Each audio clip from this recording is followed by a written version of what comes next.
Assalamualaikum warahmatullahi wabarakatuh mga kapatid. Bali, ngayon, bibigyan natin ng reaction ang video ni Commander Sator na ating pong pakinggan upang bibigyan natin ng reaction po.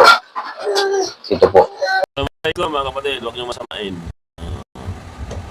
Parang gusto ko nang sumuko kung okay lang ba sa inyo. Wala akong sama lang. Para parang ano yata.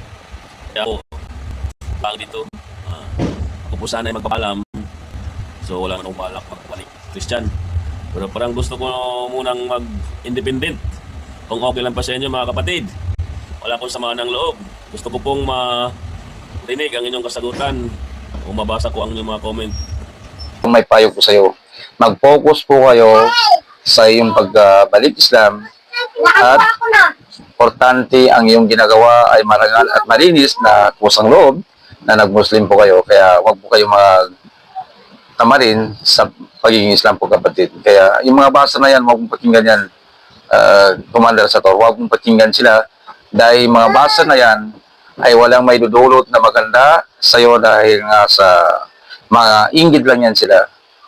Ito hinihila ka nila pa ba, gawin mo, wag mo silang pakinggan. Ang pakinggan mo yung mga taong may malasakit sa iyo, ganyan, na may alam sa Islam, pinapayuwang ka, kaya yun ang masasabi ko sa iyo.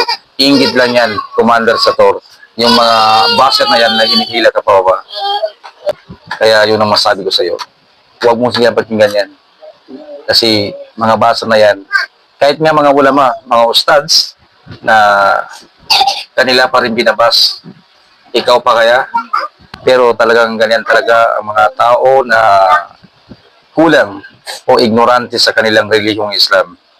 Kaya ang tunay na kapatid mo talaga dito sa Islam, Commander Sator, ay yung taong may malasakit sa iyo, pinapayuwang ka, at pinaparating sa iyo kung ano ang turo ng Islam.